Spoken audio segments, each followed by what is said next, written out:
tahap 3 bansos sudah mulai cair. Tapi kenapa ribuan KPM justru gagal menerima?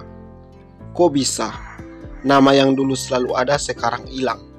Bahkan ada statusnya tiba-tiba dicoret, padahal tidak pernah pindah, tidak pernah salah data, dan merasa masih sangat layak. Apakah ini kesalahan sistem?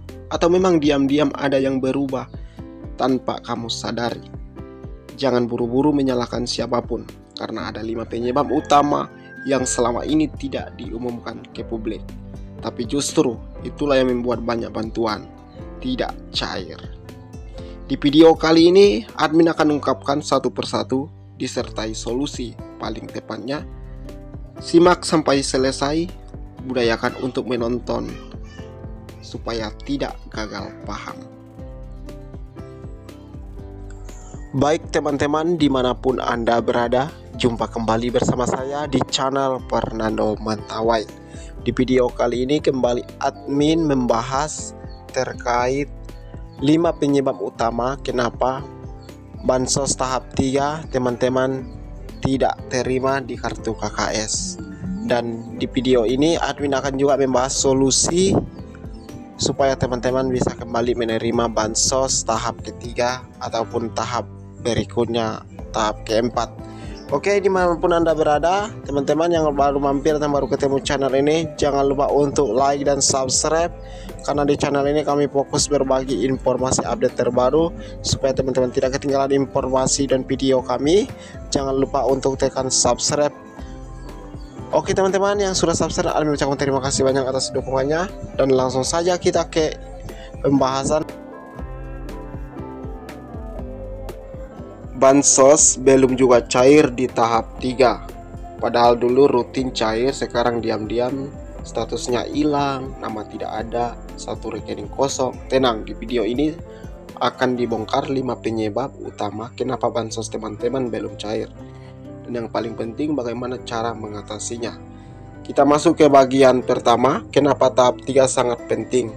Jadwal pencairan bansos PKA dan BPNT terbagi dalam 4 tahap ya. Yang pertama, tahap 1 Januari sampai Maret, tahap 2 April sampai Juni, tahap ketiga itu Juli sampai September. Ini sedang berjalan teman-teman ya. Tahap keempat Oktober sampai Desember. Tahap ketiga ini sangat penting karena yang pertama menentukan kelanjutan penerima tahap 4, menjadi waktu evaluasi ulang status KPM, dan banyak pembaruan data DTSN ke DTKS dilakukan di periode ini. Selanjutnya penyebab utama gagal cair. Yang pertama, NIK tidak padan. Salah satu penyebab terbesar banyak KPM tidak tahu bahwa NIK yang tidak terhubung dengan data pusat di Dukcapil. Contoh, salah ketik nama, beda ejaan, KTP dan kartu keluarga belum rekap ke KTP. Untuk solusi, datang ke Dukcapil teman-teman ya untuk validasi. Cocokkan data KTP, kartu keluarga, dan akta lahir. Upadate data ke kooperator SIKSNG di desa. Berikutnya, rekening tidak aktif. Ini salah satu penyebab ya, rekening bisa no aktif. Kalau dulu yang lama tidak digunakan, saldo kosong terus menerus, diblokir karena data ganda atau tidak sesuai. Untuk solusi teman-teman, aktifkan kembali ke bank. Jika BRI rekeningnya, segera ke BRI ya. Kalau BNI, segera ke BNI untuk memperbaiki rekeningnya.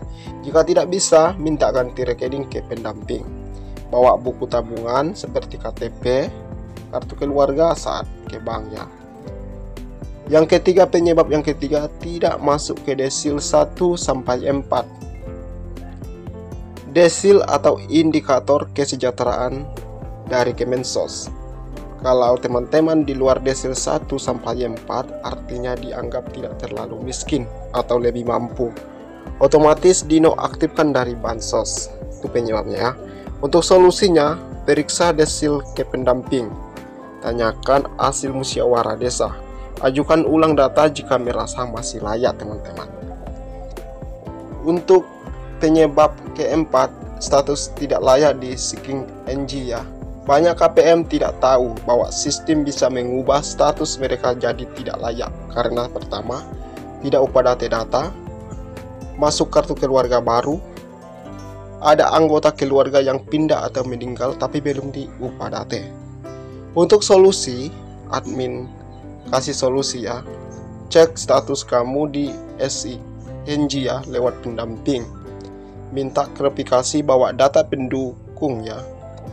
Misalnya KTP, kartu keluarga. Pastikan perubahan data keluarga sudah tercatat, teman-teman.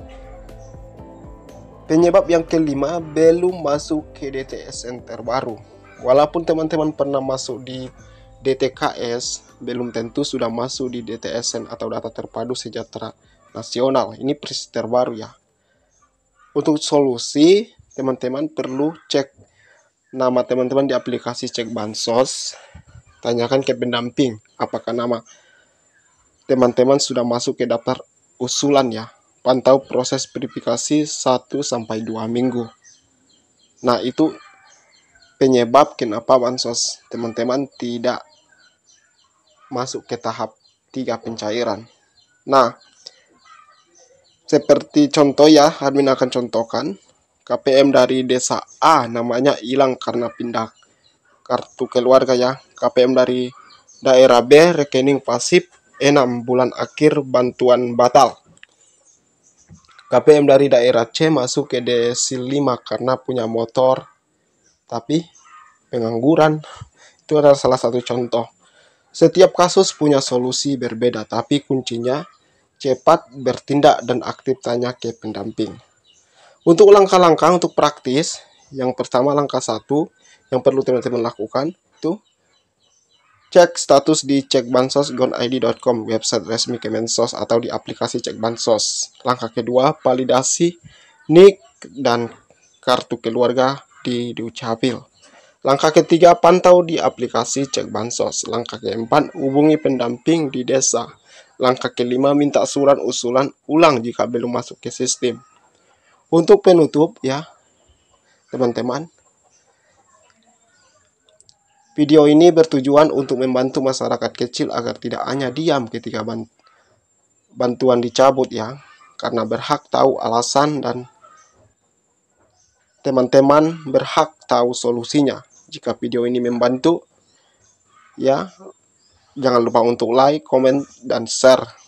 Jangan lupa juga subscribe channel ini supaya tidak ketinggalan informasi dari admin. Semoga informasi atau saran yang admin berikan ini bermanfaat.